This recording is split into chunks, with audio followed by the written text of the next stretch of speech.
E aí pessoal, tudo bem? Eu sou Renato Sapiro, advogado de formação, esportista nas horas vagas e pai da Olivia, que é minha grande paixão. Sou sócio fundador da Sapiro, uma consultoria de recrutamento jurídico, compliance e áreas correlatas. E esse é o Direito de Resposta, um raio-x do mercado jurídico. Sejam muito bem-vindos. Esse é um podcast leve e informal, onde falaremos com os principais personagens desse meio sobre carreira, tendências e, claro, curiosidades. E esse é um podcast quinzenal, então já sabe, temos um encontro marcado segunda sim, segunda não.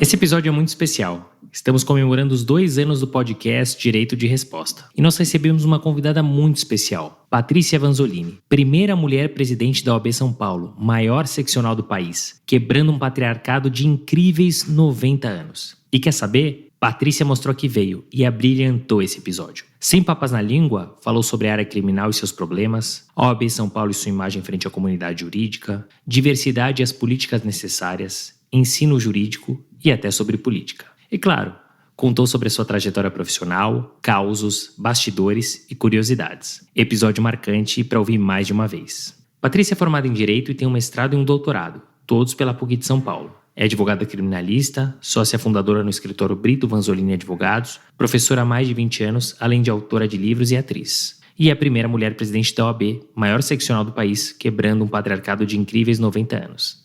Mas melhor que ouvir de mim, vamos ouvir dela. Patrícia, muito obrigado por ter aceitado o convite do Direito de Resposta, ainda mais num episódio tão especial como esse. Mal dá para acreditar, mas estamos completando 2 anos, 52 episódios, e eu fico muito, muito contente e feliz em poder te receber nesse episódio que é tão especial. Muito obrigado. Eu que agradeço, Renato. Eu adoro, sou fã de podcasts de forma geral, assim. Eu embarquei de cabeça nessa modalidade nova de rádio, né? Eu sempre fui muito fã de rádio e para mim é uma honra estar falando com você, com todos os ouvintes do Direito de Resposta.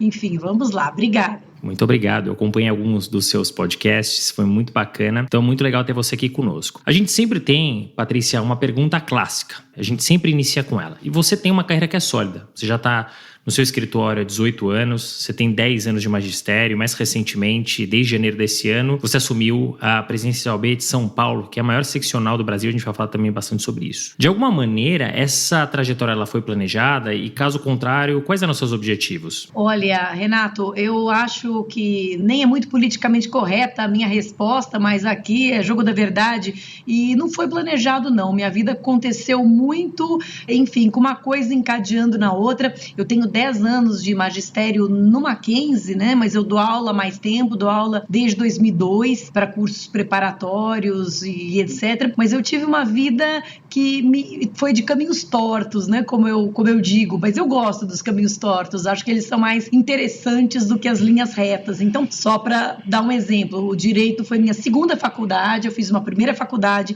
de Ciências Sociais. Não completei Ciências Sociais porque algo ali já me chamava para o direito, mas não sou de uma família de juristas, né? Meus pais são psicólogos, na verdade, psicanalistas, então o caminho natural para mim seria ir para essa linha da psicologia, mas sempre tive muita dúvida, direito, jornalismo, ciências sociais, os testes vocacionais também não esclareciam muito e acabou que eu comecei fazendo sociais, fiz 3 anos de sociais na PUC e depois resolvi mudar, então prestei vestibular e entrei em Direito. Entrei em Direito e comecei concomitantemente, simultaneamente à faculdade de Direito, eu resolvi fazer um curso de teatro, né? Tudo isso para te responder que não foi nada planejado, por assim dizer. Comecei a fazer um curso de teatro no Célia Helena, Teatro Escola Célia Helena, que é um curso profissionalizante, né? Não era uma brincadeira. O que eu sempre fui é muito Caxias, muito dedicada. Então eu ia fazer teatro, ia fazer de verdade, ia fazer Direito também, fazia assim, ferreamente. E aí fiz o curso de teatro e quando eu me formei junto no Célia Helena e na PUC também, onde eu me formei na graduação, eu fiquei um bocado de tempo indecisa. Fiquei uns 2 anos sabáticos, não mexia com direito, fui fazer teatro mesmo, com um diretor que era filho do Plínio Marcos, né, o Léo Lama. Trabalhei com teatro ali intensamente, mas ainda assim algo continuava me chamando para o direito. E aí eu resolvi entrar no mestrado.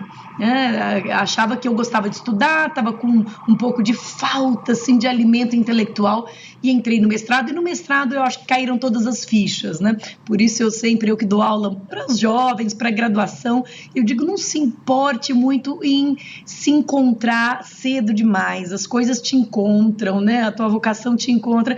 E eu me encontrei até relativamente tarde, eu acho, né? Já aí na virada dos 28, 27 anos, que eu fui então fazer o mestrado, e aí descobri simultaneamente um amor louco pelo direito penal. Nunca tinha dado muita bola para o direito penal na faculdade, por incrível que pareça, mas descobri um amor louco pelo direito penal, descobri um amor louco pela docência, que também era algo que nunca tinha estado no meu radar, e descobri um amor louco literal. Casei, né? Conheci meu marido lá no mestrado e acabei casando com ele, também criminalista. Enfim, eu acho que a partir dessa idade aí, do final dos 20, é que a minha vida começou a se encaixar mais nesse rumo certo. Mas eu considero que essas voltas, essa experiência muito múltipla, né? De ter tido essa faculdade de sociais antes, de ter feito curso de teatro antes, eu acho que tudo isso enriqueceu, assim, a minha possibilidade, minha visão de mundo. Tudo isso se encaixou no final das contas.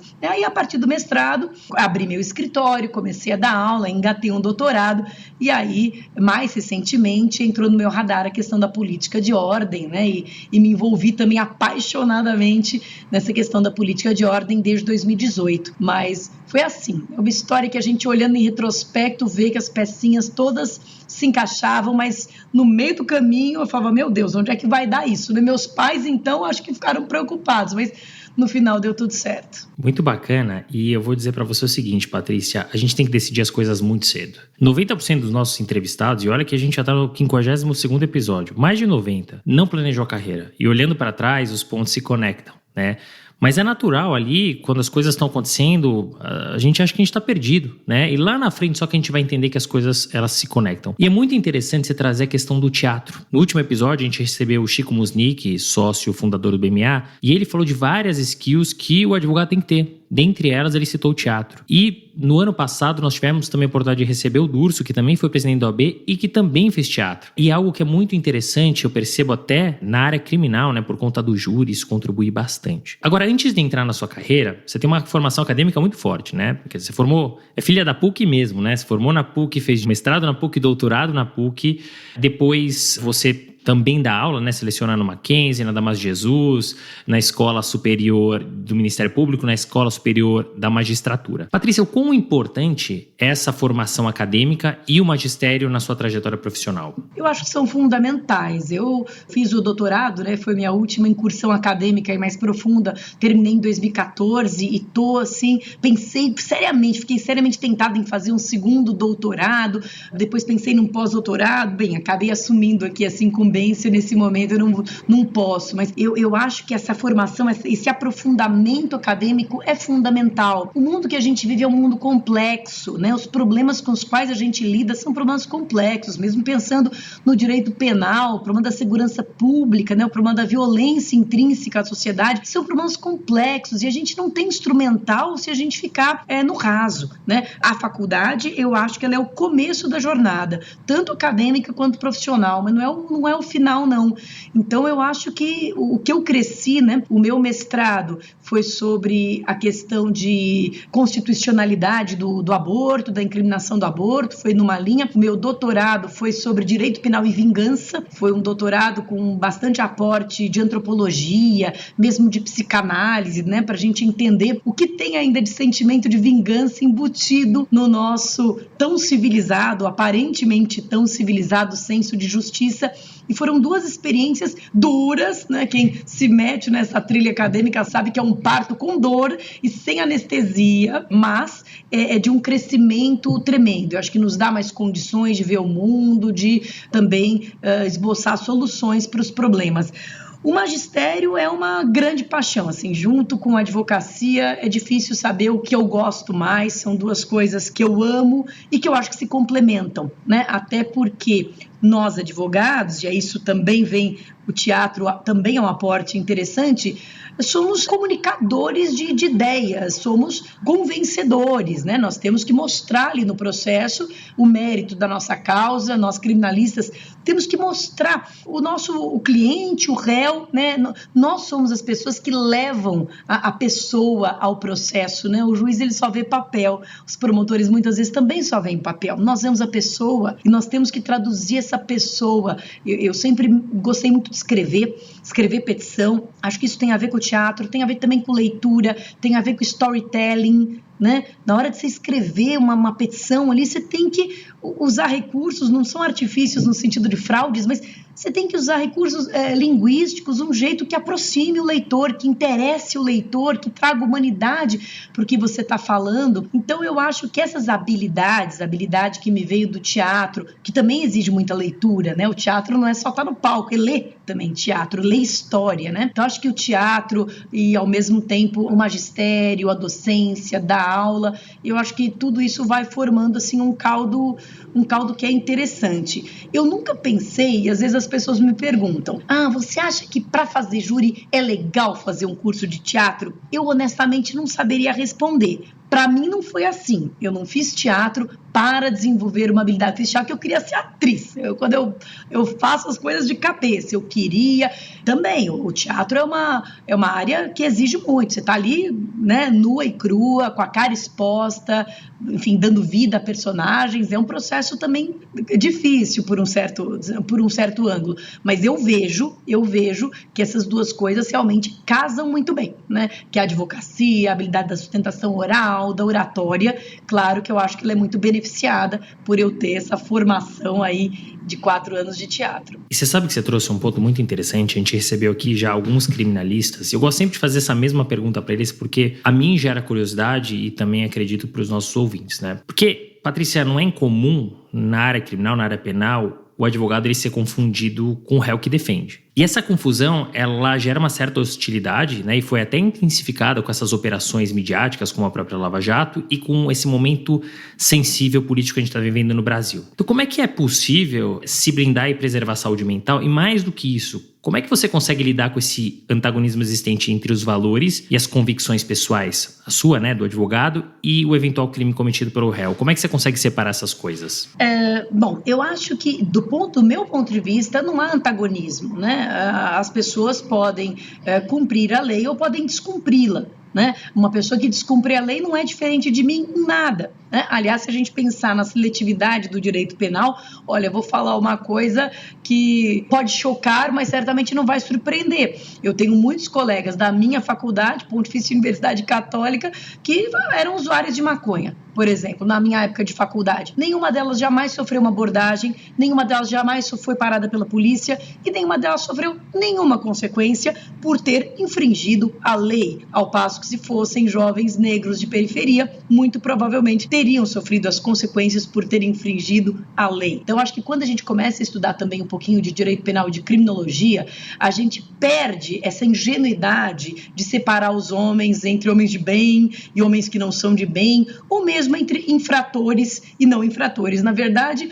a divisão é muito mais entre aqueles que são alvo do sistema de justiça, são os clientes preferenciais do sistema de justiça, como falava Zaffaroni, e aqueles que não são, né? Então, dentro da minha convicção pessoal, não há antagonismo, né? A pessoa infringiu a lei, ela precisa ser defendida, tanto para eventualmente provar que ela, na verdade, está sendo acusada injustamente, quanto para que ela tenha uma pena justa, quanto para que ela tenha uma pena altíssima, mas com o devido processo legal respeitado. Então, eu não vejo antagonismo. Agora, alguns casos, de fato, mexem conosco. Somos seres humanos. E alguns casos me chocam, né? E já recusei inúmeros, né? Quando, de fato, me sinto pessoalmente desconfortável com aquela conduta específica ou com aquela circunstância específica, eu tenho toda a liberdade de dizer não, né? Não vou assumir teu caso, não vou ser nem porque entendo que se eu realmente estou muito desconfortável, eu não vou conseguir nem executar um bom trabalho, né? Nós não somos robôs, realmente, não dá para fazer essa cisão, né? Eu odeio essa pessoa, eu detesto esse caso, mas vou defendê-la brilhantemente. Pelo menos comigo não é assim. Então eu simplesmente recuso e passo a um colega. Mas isso, olha, foram raras as vezes na minha vida em que isso aconteceu. Já aconteceu e foram raras as vezes. Então eu acho que do meu ponto de vista não há de fato desconforto nem antagonismo. E olha, é o que eu percebo da maioria dos meus colegas, né, da maioria dos advogados criminalistas. Então, mas em um homicídio, é isso, você como criminalista também se desenvolve um tipo de empatia, um olhar de se colocar no lugar do outro. Será que eu não mataria numa situação como essa? Será? Outro dia eu estava aqui no centro de São Paulo, só para fazer uma pequena digressão, aqui no centro de São Paulo, nós sabemos que a população de rua triplicou, nós estamos vivendo assim um caos social, de miséria, de famílias na rua e também de violência. Então tem havido vários assaltos aqui, roubos, furtos, aqui pelas imediações da OAB, aqui na Maria Paula, na Praça da Sé, Anchieta, etc. E eu comentava recentemente com o Léo Sica, né? Falava, mas você imagina o que é? Por favor, eu não quero passar pano, tá certo? Na criminalidade, mas é a empatia. Eu falava para ele, você imagina o que é você ter um filho com fome? Você imagina o que é você ter um filho chorando? Eu me lembro de uma vez em que minha filha era pequena, eu tinha esquecido de comprar leite e eu fiquei tentando acalmá-la, dizendo se ela só tomava leite, né, mamadeira, e eu tinha esquecido. Eu falei, não, eu tentei acalmá-la até amanhecer e aquela sensação de ter uma criança chorando de fome foi assim, para mim, o suprassumo da angústia. Então imagina, você não assaltaria, você não roubaria, você não pegaria, né, não faria qualquer loucura, enfim. Não estou querendo dizer que todo crime se justifica, mas o fato é que nós vamos aprendendo a ter também um olhar empático, um olhar humano, um olhar dizendo essa pessoa é um ser humano, ela errou, como eu poderia ter errado, como tem gente que erra. E ok, entendeu? Ela merece uma defesa, ela merece devido processo legal e tudo isso. Então, de minha parte, não há mesmo dilema nem desconforto. Agora, de fato, a sociedade nos enxerga de forma bastante hostil. E quando eu digo a sociedade, não é a sociedade, não. Minha mãe, meu pai, minhas irmãs. Então, eu tô cansada de nos almoços de família ser voto vencido, porque todos se unem contra mim, né, entre aspas, e falam, mas como que ele não está preso? Ele é réu confesso. Eu digo, não, mas a prisão preventiva é uma prisão cautelar, a pessoa tem o direito de permanecer em liberdade até o final do processo. Eu não estou aqui propagando impunidade, mas o processo tem que ser respeitado, até porque há confissões mentirosas, isso existe. Então, de fato, desconstruir um pouco essa imagem perante a sociedade, eu acho que é importante e eu acho que, inclusive, é uma missão da OAB. Explicar para a sociedade qual é o papel do advogado criminalista, para que ele está ali, enfim, quais são os limites éticos da sua atuação e que ele não é um inimigo da justiça, ele é uma perna do tripé da justiça. Né? Essa frase aí, bordão, sem advogado não se faz justiça, ela é absolutamente literal, não se faz mesmo, né? Porque se eu não tiver ali uma contraposição à tese acusatória, eu não coloco a tese acusatória à prova. Isso eu estou falando da advocacia criminal, né? Os outros tipos de advocacia são melhor aceitos na sociedade. Mas se eu não tiver, né, um antagonista, eu não posso ter um protagonista, né? O Ministério Público não poderia brilhar se não fosse o bom advogado do outro lado tentando rebater os seus argumentos. Então, acho que essa campanha eu endosso, eu me engajo, eu acho que ela é importante mesmo, explicar a importância da advocacia criminal e que o advogado criminal não é o criminoso, não propaga a impunidade do criminoso, nada disso. Patrícia, é muito importante e interessante ouvir a tua visão como uma advogada criminalista, e eu entendo, né, consigo enxergar um pouco do que você está trazendo. A gente vive numa sociedade muito diversa, então tudo isso que você colocou, ele vai, sem dúvida nenhuma, muito além do criminal, né, da área criminal. A gente está falando de sociedade, né, então o buraco é mais embaixo. Mas, se a gente pensar, por exemplo, na Lava Jato, pela primeira vez a gente chegou na classe de políticos, né? Nunca imaginávamos que seria possível isso. Chegou também em donos de grandes empresas. Agora, pensando no lado político, em defender um político, né? O que é absolutamente necessário, né? São pessoas também, né? E, como você bem colocou, tem o direito de defesa e do devido processo legal. Só que a gente está vivendo um momento muito hostil. Como é possível fazer essa defesa e conseguir separar justamente, por exemplo, uma visão política que você tem, um pensamento, uma ideologia, e poder defender, por exemplo, o outro lado? Isso, efetivamente, essa mistura não pode acontecer, né? Se você é um advogado criminalista, as preferências ideológicas não podem intervir. Mas o fato é que elas intervêm, sabe, Renato? Intervêm, eu digo, no sistema de justiça. Esse sinal da Lava Jato, estamos agora atingindo as elites, né? É um sinal que no momento parece muito auspicioso e de fato é, né? Porque, como eu falei, eu acho que a seletividade do direito penal e o fato do sistema de persecução penal focar naqueles alvos tradicionais do sistema, pretos, pobres, periféricos, é disso que se trata, é esse o alvo que está nas costas das pessoas e que faz com que todo o mecanismo penal atue contra elas, deixando que as elites fiquem muitas vezes passando ao largo, é o que eu falei, né? Os rapazes ali das faculdades que usam drogas ou que dirigem bêbados, poucas vezes são abordados pela polícia, é um azar, né? Enquanto que na vida dos periféricos isso é praticamente uma constante. Então é evidente que quando a gente vê, agora está chegando nas elites, isso nos deixa felizes porque a lei é para todos, não é mesmo? E todos temos que ser alvos. Quando a gente pega ali a polícia fazendo operação na favela e abrindo, né, chutando porta de barraco de favela, ele fala, puxa, o que aconteceria se isso acontecesse num condomínio de luxo, né? Será que a sociedade seria leniente com esse tipo de atuação violenta da polícia? Porque possivelmente num condomínio de luxo há tantos criminosos quanto numa favela. É que são criminosos de outro tipo. São criminosos que fazem sonegação tributária, são criminosos que fazem evasão de divisas, mas eu diria que numericamente deve haver o mesmo número de infratores da lei num condomínio de luxo ou numa comunidade ali de favela. Então, claro que a gente pensar num direito que chega mais nas elites nos deixa, num primeiro momento, animados.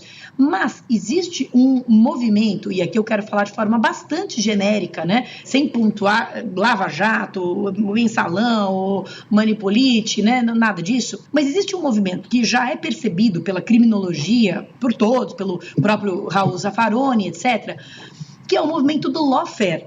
Então, quando se pensa no alvo do sistema penal, naquela pessoa que tem um alvo nas costas, antigamente, quer dizer, até certo tempo, esse alvo estava nas costas da população preta, pobre e periférica, ela que tinha o alvo. Esse alvo, ele se desdobrou de algum tempo para cá, não só no Brasil, uma coisa mais geral, mas nos adversários políticos. Então, quando a gente fala que a Lava Jato pegou as elites, a gente sabe que ela pegou as elites, mas a gente sabe que ela também foi muito leniente com outros membros das elites. Ou seja, a gente sabe, hoje em dia a Vaza Jato nos ajudou a saber esses intestinos, a gente sabe que muitas delações foram ignoradas, eu não quero ouvir, porque o delator delatava quem não devia ser alvo, quem não devia ser delatado. Então eu preciso também tomar muito cuidado com uma leitura ingênua desses movimentos, por duas razões. Primeiro, porque movimentos claramente punitivistas, movimentos que acham que a tutela penal tem que ser mais dura, mais esmagadora, etc., sempre repercutem pior para os mais pobres. Então é a tal da história, quando um ministro do STF ou quando o Moro ali fazia uma arbitrariedade, cometia uma arbitrariedade na Lava Jato, o problema não é só Moro versus Lula, o que quer que seja, o problema é isso, é o guarda da esquina, que vai falar, poxa, se o Moro faz com o Lula, então eu também posso fazer. A arbitrariedade aqui no meu pequeno. Então, sempre que a gente adota um discurso muito enfaticamente punitivista, a gente tem que ter em conta, primeiro, a seletividade do direito penal. Que esse discurso pode ser muito bem, muito bonito, quando a gente pensa em punir as elites, mas que ele fatalmente vai refletir nas classes mais pobres. Isso é da natureza do sistema. Por isso, tem que ter cuidado. E a segunda razão é que quando a gente pensa num direito que está pegando as elites, será que ela está pegando toda a elite? Será que realmente significa que o direito está pegando elite ou será que colocou-se um novo alvo ali nas costas daquilo que se chamam os inimigos políticos, os perdedores do poder? Falando isso bem genericamente, não quero aqui entrar em nenhuma discussão de Lula, Bolsonaro, PT, PSDB, não quero entrar em nenhuma, mas esse é um movimento mundial, o movimento de se usar o direito para, de alguma forma, confrontar ou neutralizar adversários políticos. E aí é muito complicado, porque a sociedade compra de forma muito amigável, assim, compra de forma muito sorridente esse discurso.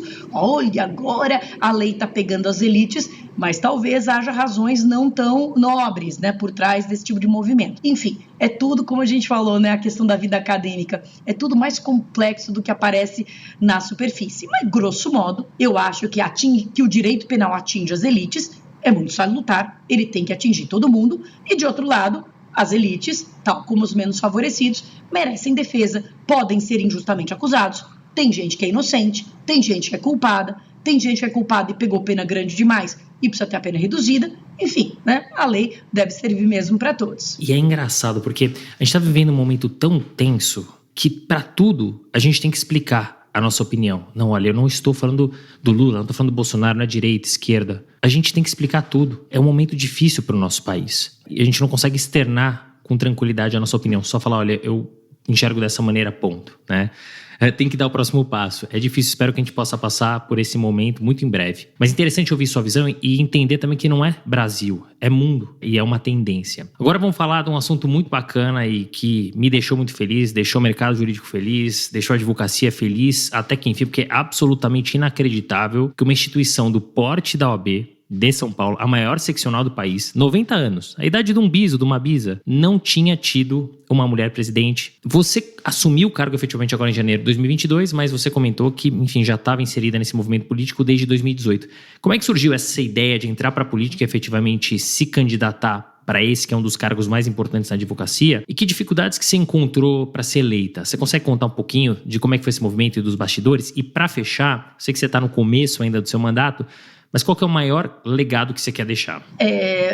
Começou, Renato, um pouco como tudo na minha vida, um pouco de forma aleatória e não programada, essas coisas que parecem assim, inteiramente desconectadas, e depois que você tá ali, você fala, nossa, tudo se encaixa, né? Foi mais um desses episódios na minha vida. Eu me aproximei do movimento de ordem em 2018, quando o Leonardo Sica, que eu já conhecia de outros carnavais, de vida acadêmica, me chamou para fazer parte de um movimento, né? Naquela época não era um instituto, era só um movimento, chamava M133, e desse M133, para aqui os nossos ouvintes que não sabem, é o artigo da Constituição que fala da advocacia, que é o advogado essencial à justiça, né? Nós somos a única profissão que tem assento constitucional, então a gente ele batizou o movimento assim, o movimento 133, e era basicamente um grupo de amigos advogados pensando no que a gente podia fazer para valorizar a advocacia.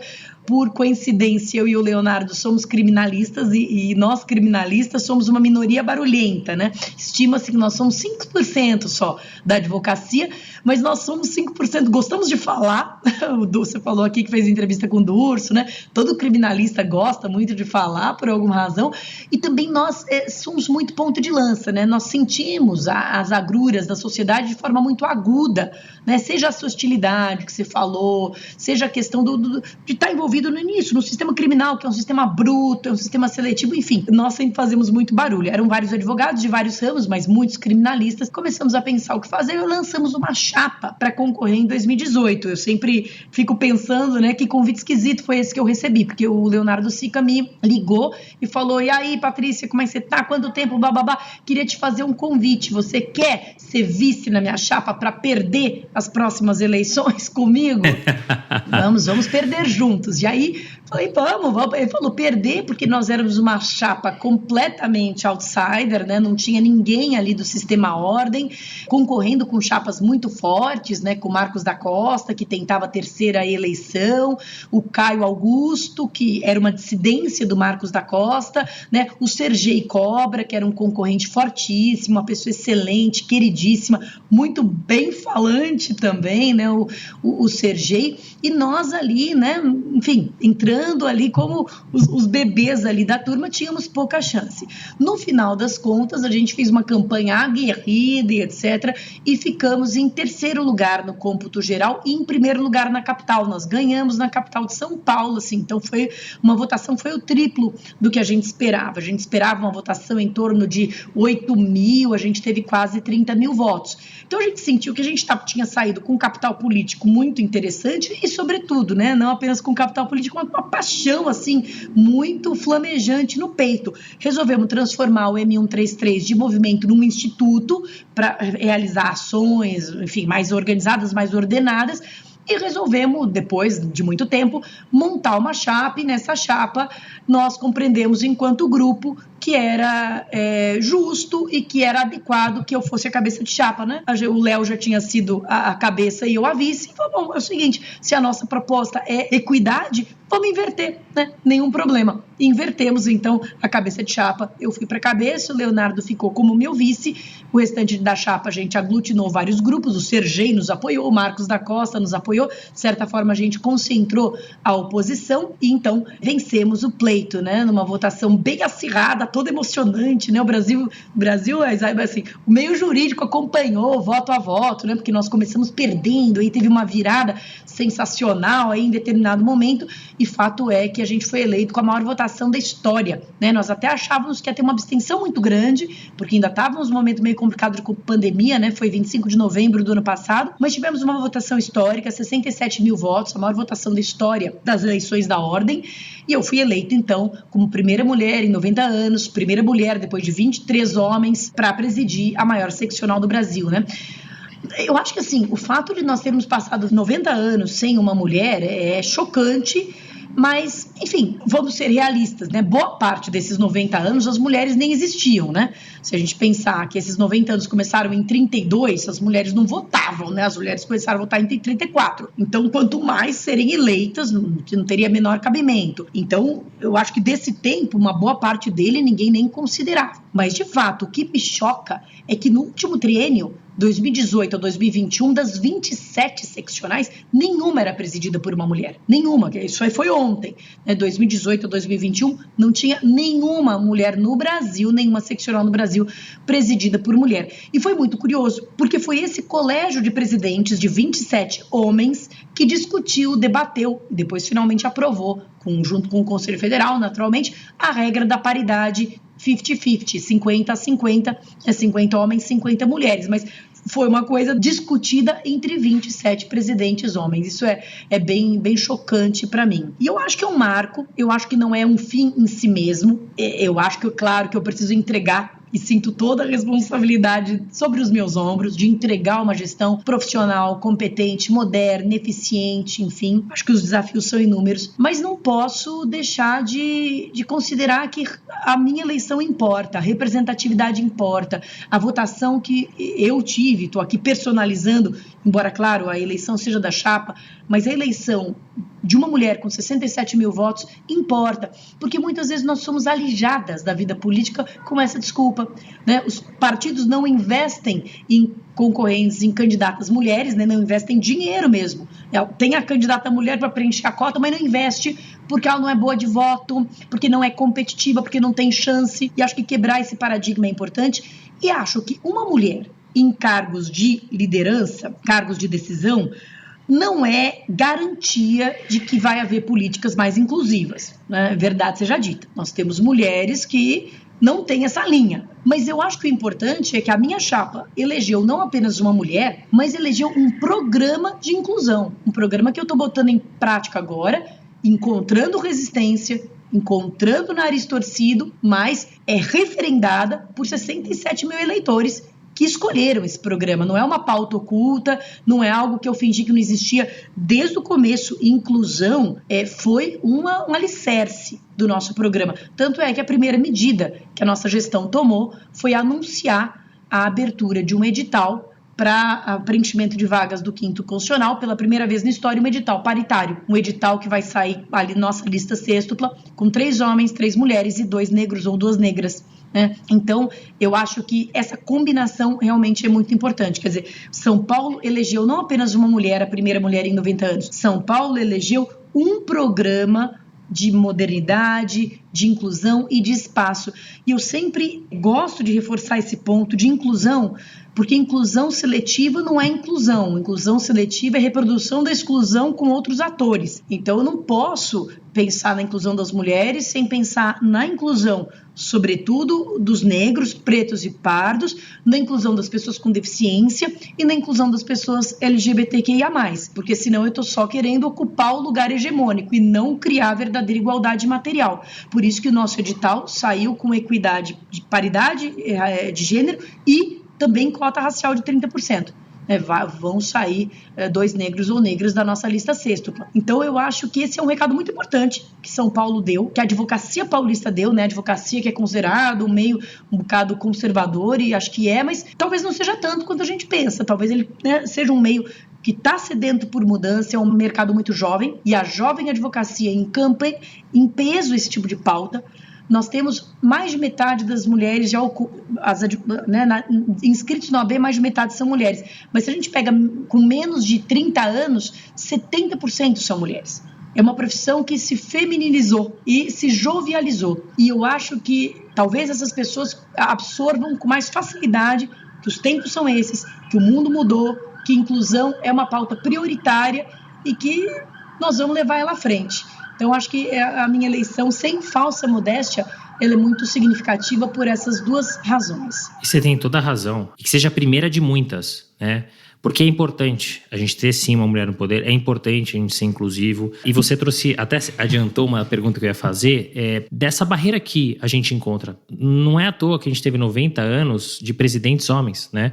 Porque existe, sim, uma resistência, né? E não é só na OAB de São Paulo, é no Brasil, é reflexo da sociedade. Tem uma barreira? Tem. Para você fazer mudanças é difícil? Mas você já adiantou que você sente efetivamente que o mercado jurídico como um todo, a advocacia, ela vem cedendo até pela mudança que a gente vem acompanhando, né, da jovem advocacia, e isso é muito importante. Agora, indo para o mercado mesmo jurídico dos escritórios de advocacia, como é que você enxerga essa paridade de gênero nos escritórios, principalmente nos cargos de liderança? Dá uma disparidade muito grande, né? Seja uma disparidade nos cargos de, como você disse, de liderança, seja uma disparidade de pagamento de salário, de oportunidade. E o problema, Renato, é que o teto de vidro, ele é composto por milhares de caquinhos. Na verdade, ele é um mosaico, né? Então, ele vem da desigual distribuição do trabalho doméstico. Eu sou muito preocupada com isso. Eu acho que isso na pandemia ficou muito visível, que esse desequilíbrio no trabalho doméstico, ele causa prejuízos tremendos às mulheres, né? Enquanto as mulheres da classe média podiam delegar os serviços domésticos para as mulheres pobres, né, e negras na sua maioria, como empregadas domésticas, parecia não haver tanta desigualdade, embora as mulheres, mesmo aquelas que têm empregadas domésticas, ainda arquem com o ônus da sobrecarga mental. Quem que vai fazer a compra para a empregada doméstica cozinhar? Quem que vai decidir qual é o almoço, né?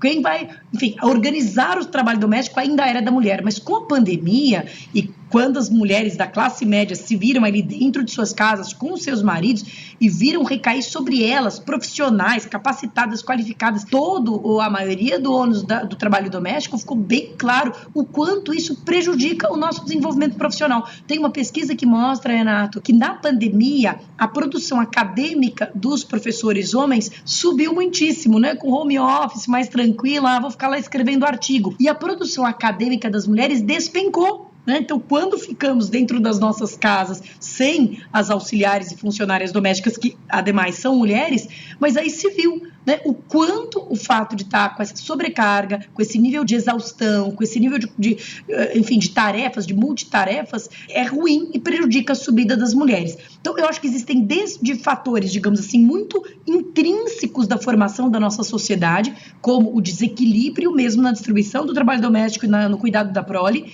até questões mais externas, né? O preconceito mesmo, né? A mulher que não é elevada ao cargo de gerência porque se entende que ela não tem o perfil, né? Porque nós mulheres, de fato, sempre vivemos no fio da navalha. Se somos brandas, é porque somos muito moles. Mas se somos bravas, é porque somos histéricas, descontroladas. Quer dizer, atitudes que no homem seriam tomadas como firmeza e liderança, numa mulher são tomadas como autoritarismo ou histeria. Enfim, as mulheres, elas são um ser estranho, um corpo estranho, que tem, né, muitas vezes não encontram um terreno fértil para serem absorvidas nesse mercado, sobretudo nos cargos de liderança. O que eu acho que os grandes escritórios, eles têm estado mais atentos para políticas de inclusão, até por razões comerciais, né? Até porque para você fechar contratos internacionais, participar de concorrências, você tem que ter políticas inclusivas, não é isso? Tem empresas, governos que só contratam escritórios que demonstrem quantas mulheres têm cargos de liderança.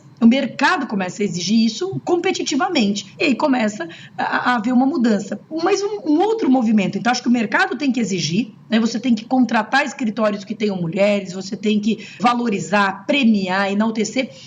E um outro movimento que eu vejo também acontecendo, que eu acho muito interessante, são escritórios só de mulheres. Eu tenho várias amigas que, cansadas de ficar dando cotovelada em homem, resolveram fazer sociedades só com mulheres, e aí elas se entendem ali e crescem e aparecem de acordo com a meritocracia, né? Estão todas no mesmo pé, e aí aquela que trabalha mais, que trouxe mais dinheiro, mais cliente, que fecha mais contrato, vai subindo na hierarquia sem esse tipo de concorrência desleal. Então esse eu acho um movimento importante também. E já para aqueles que me disserem que, puxa vida, mas não é preconceito também, vamos lembrar que não existe racismo reverso, vamos lembrar que não existe machismo reverso, né? Vamos lembrar que aquelas categorias subalternas, quando tentam ocupar espaços, não estão tentando dominar, elas estão tentando só se colocar no mínimo de igualdade, né? Então, eu acho muito interessante essa iniciativa de escritórios de mulheres. E olha, dão muito certo, vão muito bem, faturam muito,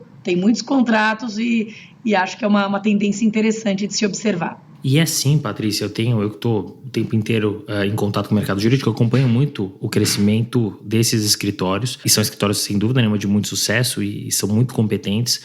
E também eu percebo um movimento nos escritórios de advocacia. Parte deles, sim, por esse movimento e exigência do mercado. Quer dizer, se o escritório não fizer isso, vai perder os clientes. Mas parte também de uma maneira, eu vejo legitimidade mesmo, assim, vontade mesmo de fazer e de transformar a estrutura. Porque cá entre nós é muito bom, diversidade é ótimo, né? São pessoas que viveram de uma maneira diferente, que têm experiências diferentes, culturas diferentes, visões diferentes. Isso só pode ser benéfico. Por isso, quando eu vi que uma das suas bandeiras, a bandeira da chapa, era a lista sextupla com paridade de gênero e com pelo menos 2 pessoas negras, eu achei sensacional. Dali pra frente, como o TJ vai decidir ou quem que o governador vai escolher, aí, infelizmente, já foge a alçada, né?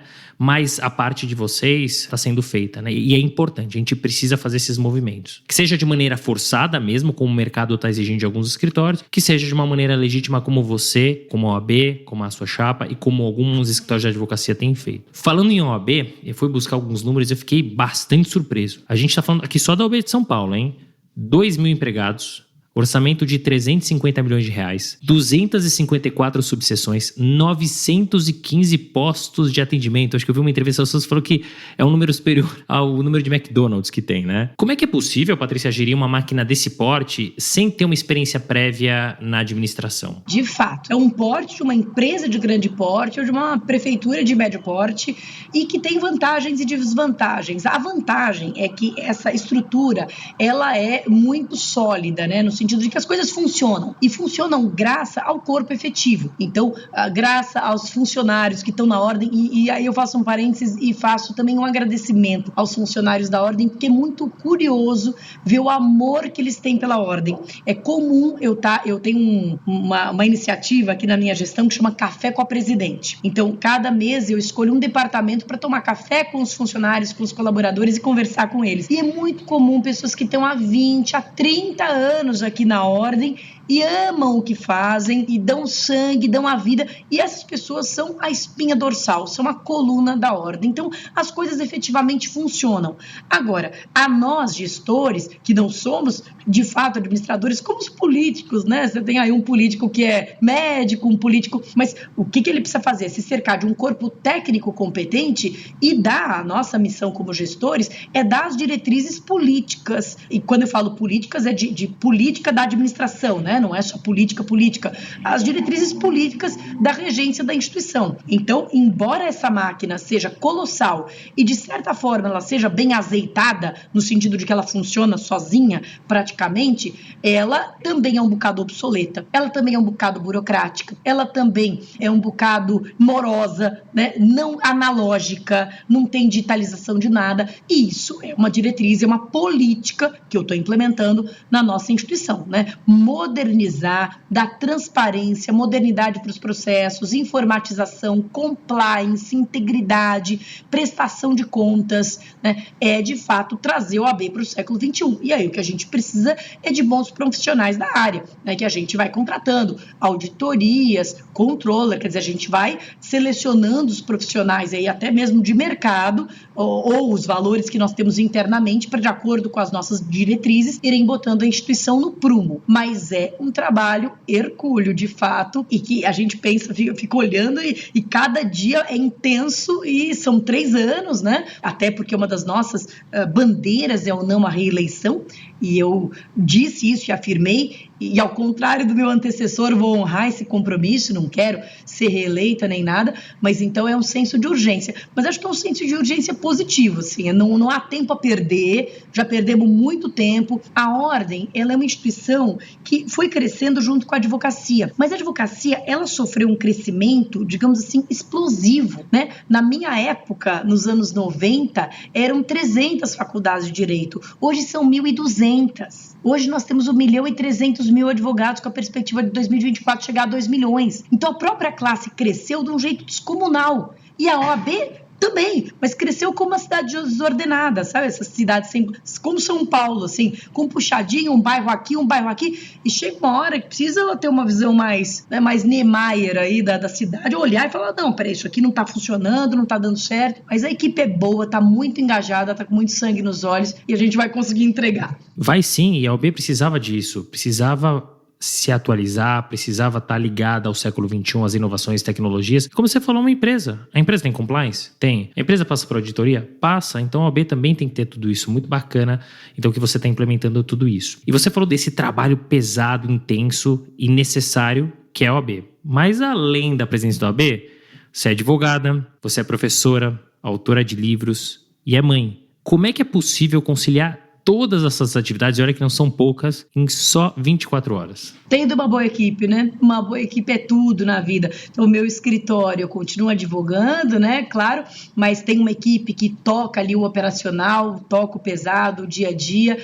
As aulas eu tive que reduzir um bocado, né? Tô aqui licenciada do Mackenzie, tô dando menos aulas, muito menos, né? Do que antigamente, mas acho que não posso deixar de dar aula, né? Tem coisas que não dá para deixar de fazer, até porque é bom que a gente esclareça para os nossos ouvintes, Renato, e todo esse trabalho aqui que é de segunda a segunda, viu? A segunda a segunda não é remunerado, né? Nós não ganhamos nada por isso, é um trabalho inteiramente voluntário o nosso, de gestores de ordem. Então, eu preciso continuar ganhando ali meu ganha-pão, mas é isso, é aprender a delegar, é aprender a ter equipe, e em casa tem uma equipe de suporte muito boa, comandada pelo meu digníssimo cônjuge, a quem também rendo minhas homenagens. É brincadeira, mas é muito importante que haja uma parceria, sobretudo nisso, nos cuidados com a casa, no cuidado com a prole, com os filhos. E uma coisa, Renato, que eu já disse em algumas entrevistas e que eu acho curioso, é que na minha campanha eu não sofri nenhum ato de machismo, digamos assim, escancarado ou explícito, embora eu tenha visto comentários machistas nos grupos de WhatsApp que daí printavam e me mandavam, né? Mas, digamos, na minha cara, jogar na cara um comentário ofensivo machista, eu não vi. Mas uma pergunta que eu respondi inúmeras vezes na campanha era: onde estavam minhas filhas? Nossa, as suas filhas estão com quem? Eu tenho 2 filhas, uma de 3 anos e uma de 16. E daí, sempre, né, falo delas em aula, as pessoas sabem que eu tenho a Priscila e a Sofia. E eu respondia muitas vezes essa pergunta: onde estão as suas filhas? Eu dizia, uai, com meu marido, né? E as pessoas aí ficavam um pouco surpresas e sobretudo, muito encantadas, né? Que homem bom é esse, né? Que está com as filhas enquanto a mulher se dedica para a política. E o curioso é que o meu vice-presidente, o Leonardo Sica, também tem 2 filhas pequenas, até menores do que as minhas, e nunca ninguém perguntou isso para ele. Parecia que isso não era uma questão, assim, ninguém, Léo, com quem estão suas filhas? Nunca ninguém perguntou isso para ele. Esse é mais um dos microcaquinhos aí do nosso glass ceiling, né, do nosso teto de vidro, que eu poderia ficar um pouco culpada, né, de receber essa pergunta e ter que me explicar. Bom, mas seja como for, meu marido é muito parceiro e ele é fundamental mesmo para que eu consiga ter tranquilidade mental de saber que as minhas filhas estão bem cuidadas, estão bem ali assistidas enquanto eu estou trabalhando aqui na Ordem. E é isso, tem a história de delegar, que é uma soft skill, e eu gosto muito de falar sobre isso, né, desse perfil comportamental, que é super difícil, é difícil soltar, né, a gente gosta de centralizar as coisas, mas que é absolutamente fundamental, senão não é possível fazer várias coisas, né, e coisas importantes. E infelizmente, esse tipo de situação que você comentou agora é uma coisa que a gente ouve muito, seja aqui no podcast, seja em entrevistas aqui na Sapiro, na minha empresa. São coisas que estão enraizadas na sociedade que a gente precisa limpar mesmo, né? Tem que bater, até acabar, né? E é isso que a gente acredita e para isso que a gente tem que trabalhar. Você, Patrícia, tem uma carreira que é super bem desenhada, né? Você falou que não planejou, mas ela ficou muito bem desenhada, estruturada, e olhando para trás, como você comentou, os pontos eles se conectam. E você conseguiu, como a gente está falando aqui, e ainda bem, quebrar um patriarcado de 90 anos da OAB, né, de São Paulo. Qual que é o teu maior sonho, assim? Onde que você quer chegar e como é que você se vê daqui a alguns anos? Quero chegar em 2024, viva! e quero entregar, assim, eu acho que uma característica muito da minha vida, e não é agora os 50 anos que eu vou mudar, né, o jogo que tá ganhando, o time que tá ganhando, mas uma característica muito da minha vida foi esse não planejamento. Por um lado, a minha vida é uma combinação de não planejamento do futuro, e de fato eu não planejei nada, nem tá aqui na ordem eu planejei, nem, enfim, mas por outro lado de muita entrega. Como eu falei, tudo que eu fiz, eu ia a fundo. Então, quando eu fazia sociais, eu me acabava de estudar, eu tirava as melhores notas na faculdade de sociais. Quando eu fui para fazer a faculdade de Direito, eu também era uma super aluna, estagiava e fazia teatro à noite. Mas o teatro eu também fazia com afinco. Enfim, eu tenho muito essa coisa da entrega. E nesse momento eu estou completamente absorvida. Então, realmente, a minha preocupação é olhar para o dia de hoje e conseguir cumprir as metas do dia de hoje e as metas do longo prazo da minha gestão aqui na Ordem. Eu, de fato, sim, eu não tenho a menor ideia do que vai ser depois de 2024. Acho que umas férias, né, vão cair muito bem, talvez aí um mês na Bahia para recuperar as energias. Agora, não tenho muitos planos de futuro. Vou continuar advogando, vou continuar dando aula, porque isso é o que eu sou. Agora, em termos de outras aspirações, não tenho muito não, mas eu tenho muito desejo mesmo de fazer essa entrega para 2024. Eu devo isso a 67 mil eleitores, devo isso a todas as mulheres que esperaram 90 anos, elas esperaram 90 anos para que a gente mostre que mulher não pode ser só eleita, a mulher pode fazer uma bela gestão de uma grande instituição. Então, é ambição suficiente para ocupar a minha cabeça pelos próximos 2 anos e meio. E é isso, a gente não precisa necessariamente, Patrícia, as pessoas às vezes colocam um peso muito grande. Não, preciso chegar lá daqui a X anos, em tal posição, em tal lugar. Coloca planejamentos curtos, né? Objetivos curtos, sonhos curtos. Sonhe, vá atrás, realize. E sim, merecidas férias. A Bahia recupera, hein? A Bahia recupera e vai ser muito bom. Agora, a gente está chegando próximo do nosso final e eu queria trazer 2 assuntos importantes, até certos pontos polêmicos. O primeiro deles, a gente falou bastante desse momento sensível político do Brasil, essa hostilidade declarada entre as instituições. E na sua visão, Patrícia, você acredita que a OAB ela tem exercido efetivamente e plenamente o papel que ela tem de defesa dos direitos fundamentais da sociedade? Você percebe um desgaste da instituição, né, da OAB, frente à sociedade e à classe de advogados? E se você percebe, se sim, como é que é possível fortalecer a instituição e a sua imagem? Eu acho que a OAB faz um grande papel. E é curioso essa questão da imagem, né? A OAB é uma instituição, é uma das instituições com maior credibilidade perante a sociedade. E essa credibilidade não se replica no meio jurídico, né? A gente brincava que os advogados gostam menos da OAB do que a sociedade de forma geral. A sociedade de forma geral ainda tem a OAB numa alta conta. A advocacia que andava com uma relação bem desgastada, e é isso que nós estamos aqui recuperando. Eu acho que a OAB faz muito, mas verdade seja dita que os tempos também são difíceis e são muito desafiadores. Mas eu acho que há 2 coisas que prejudicam a atuação da OAB mais efetiva, sobretudo no âmbito do Conselho Federal, que é o que mais aparece, né? Porque se a gente pensar, né, para o nosso ouvinte compreender, né, como se fosse uma relação entre entes federados, né? Nós temos o Conselho Federal, nós temos as 27 seccionais, são como se fossem os governos, e dentro das seccionais nós temos as subseções, como se fossem os municípios, né? São Paulo tem 265 subseções, são 27 seccionais, e nós temos o Conselho Federal. Eu acho que nós temos 2 questões em relação ao Conselho Federal, que é o órgão, digamos assim, que aparece mais, porque é o órgão que vai poder confrontar, por exemplo, o Congresso Nacional ou o STF, e eu acho que há 2 problemas, ou o próprio Executivo. O primeiro é uma certa aproximação que houve, né, na gestão passada com a política partidária, e eu acho que isso somado já a esse clima de polarização, de politização, sobretudo, né? É curioso porque a gente vive um tempo em que as coisas são todas como se fossem aglutinadas. Então, se eu falo, sei lá, sobre descriminalização das drogas, por exemplo, alguém fala, então você é petista. Quer dizer, você não pode ser a favor de uma coisa sem ser a favor de todo o resto, de todo o pacote, por assim dizer. E a política acaba... então, se você é a favor da vacina, você é petista, você é lulista. O que tem a ver uma coisa com a outra? Vacina é vacina, Lula é Lula. O que tem a ver uma coisa com a outra? Então, eu acho que, sobretudo nesse tempo de muita politização, a politização da ordem, que aconteceu um pouco por força da postura do Felipe Santa Cruz, ao se colocar como eventual pré-candidato ao governo do Rio de Janeiro, eu acho que isso promoveu um desgaste desnecessário da ordem. Eu acho que gestor de ordem não pode se misturar com política partidária, porque isso coloca ele em descrédito, né? Quando o dirigente máximo da ordem fala, mas ele é um pré-candidato ligado a um partido, eu não sei quem está falando, se é a ordem ou se é o partido dele, ou se é ele como pré-candidato. Essa mistura de figuras numa única pessoa, eu acho que desgasta a instituição. A outra questão, e essa também é uma questão, eu sei, bastante polêmica, mas aqui você que começou a brincadeira, então eu vou entrar, é a questão de que o nosso Conselho Federal não é eleito diretamente. A eleição para o nosso presidente, para o nosso Conselho Federal, que é formado pelo presidente, pelos diretores e pelos conselheiros federais, em número de 81, mas a eleição para a diretoria é indireta, é uma eleição indireta.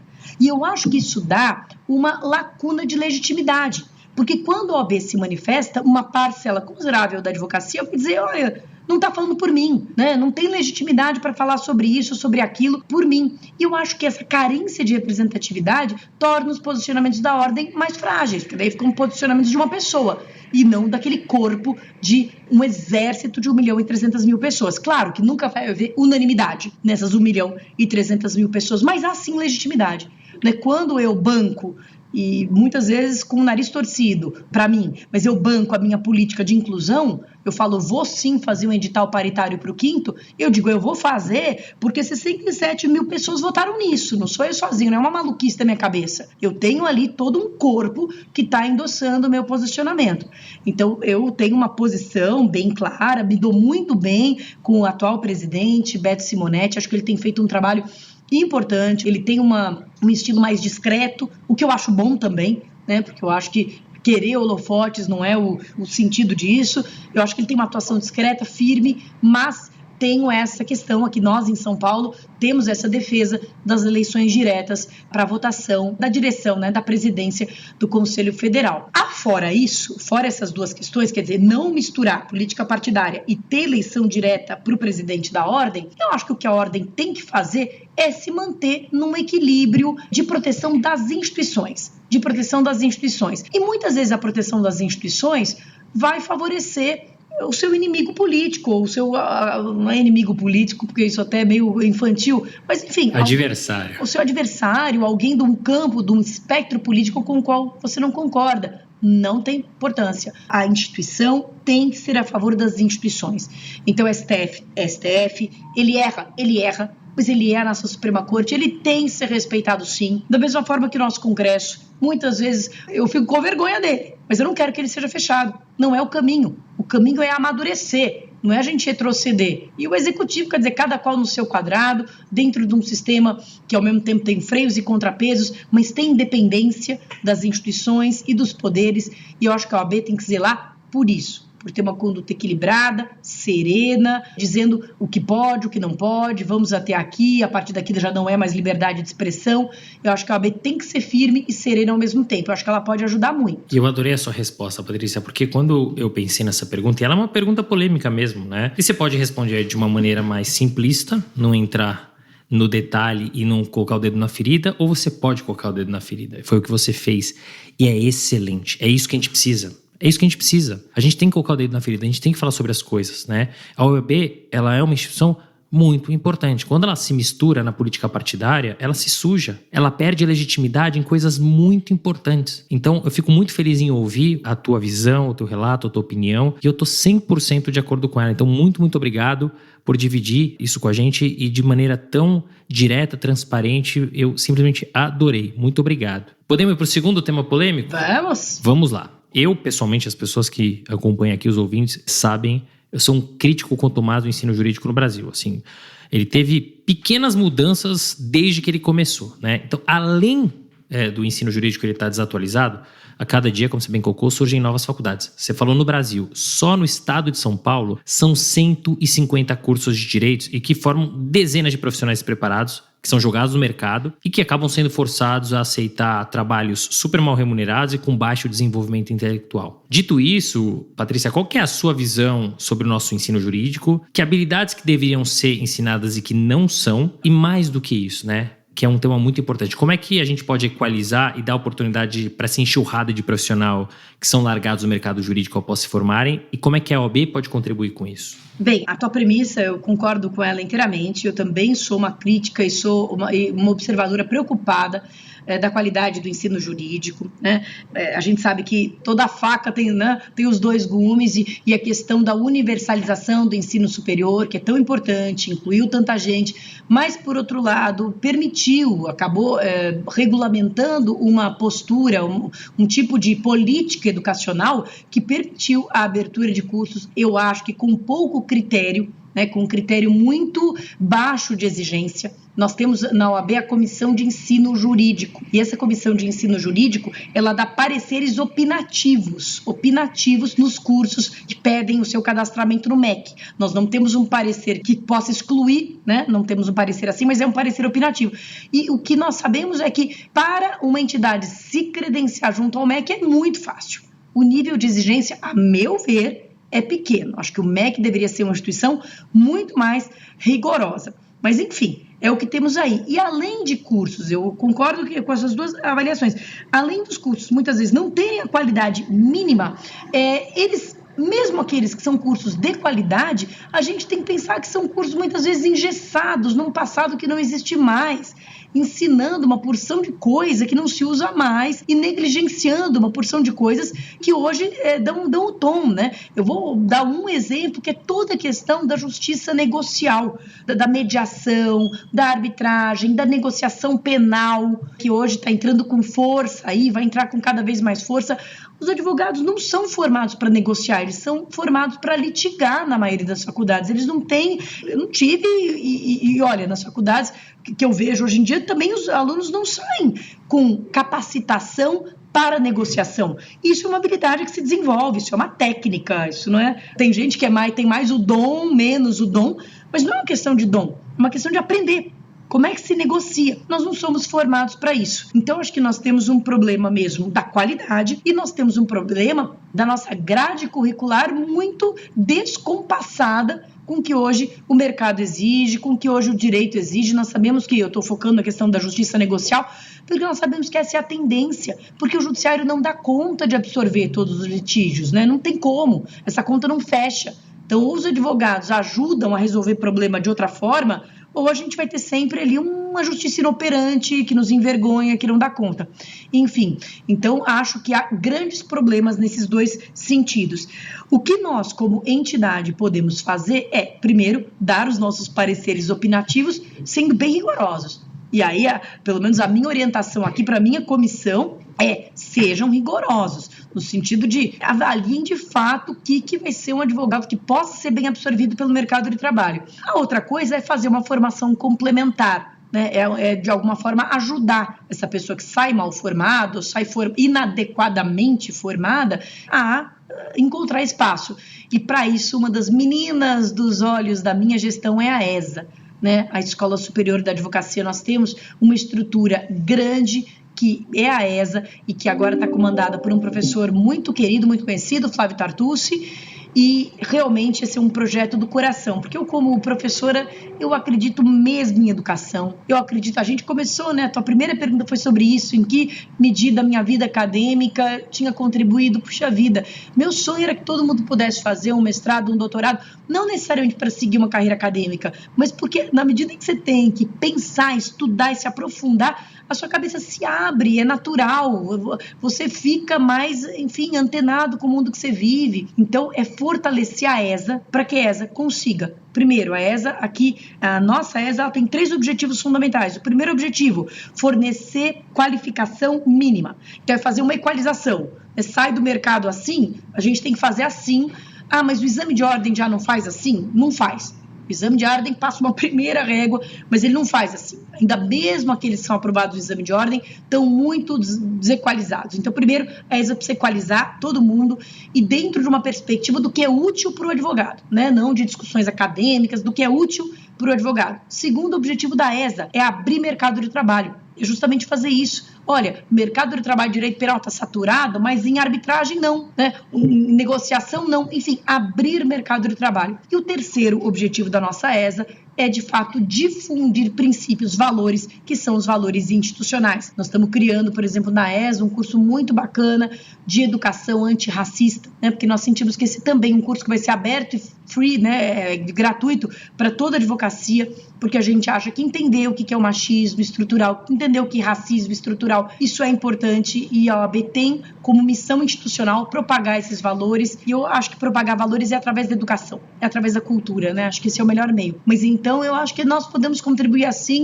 e vamos contribuir. Mas de fato é preocupante, né? E se a gente pensar hoje nessa onda toda do ensino à distância, né? Muitas e muitas faculdades pedindo abertura de cursos à distância, e o ensino à distância é um ensino muito complexo, porque além dele exigir toda uma dedicação do aluno, ensino à distância não é o que nós vimos aí na pandemia. Na pandemia nós vimos o que deu para fazer, né? Abrir a câmera, ficava dando aula pelo Zoom.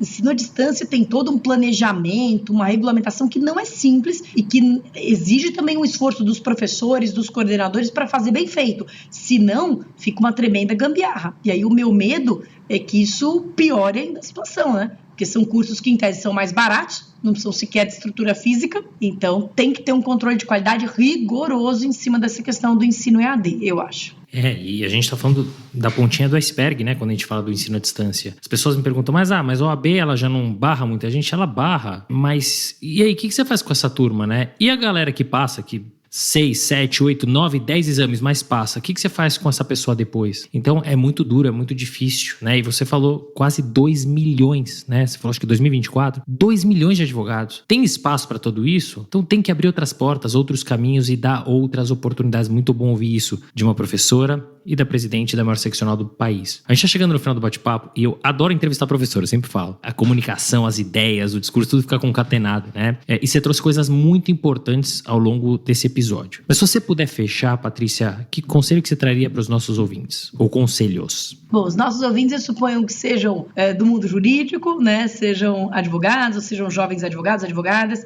Bem, é o conselho clássico de todo e qualquer professor, é estudar sempre, né? Porque o nosso meio, ele exige estudo e atualização constante. Eu tenho um aluno, Renato, que fala assim, mas tem que comprar Vademecum todo ano? E aí eu faço uma brincadeira besta, quer dizer assim, olha, se você não quer comprar livro atualizado todo ano, faça filosofia, né? Porque Platão não atualiza nunca, tá lá, escreveu, agora quanto mais antigo, melhor. Infelizmente, a gente precisa se atualizar sempre e abra a cabeça, procure mercados, procure novas áreas. Vou dar também um último exemplo aqui do que eu estou falando.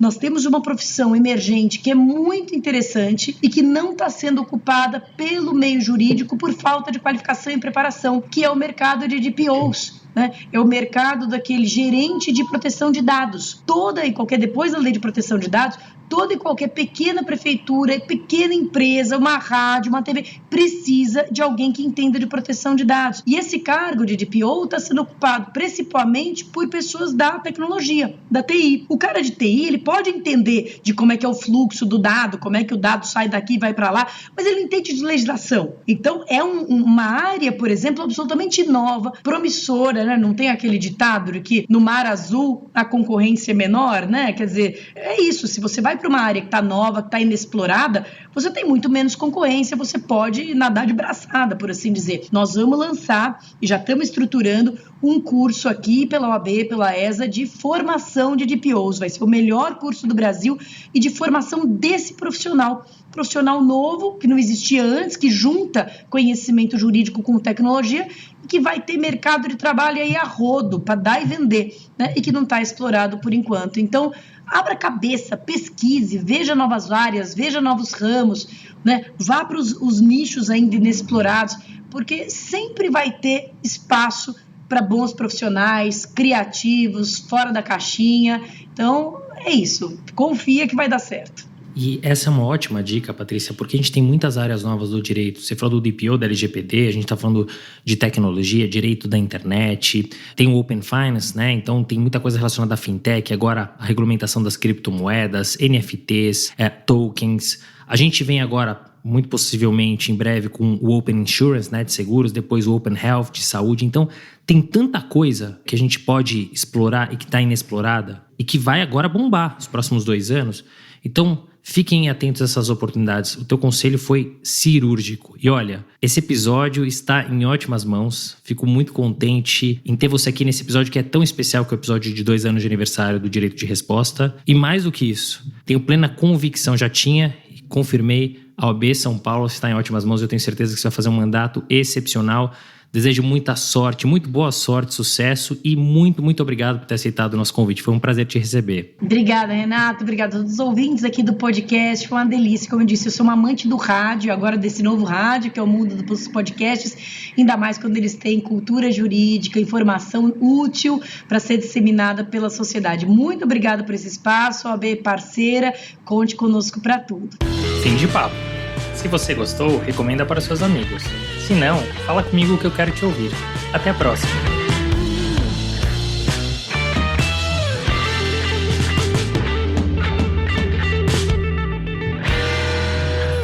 Uma produção, voz e conteúdo.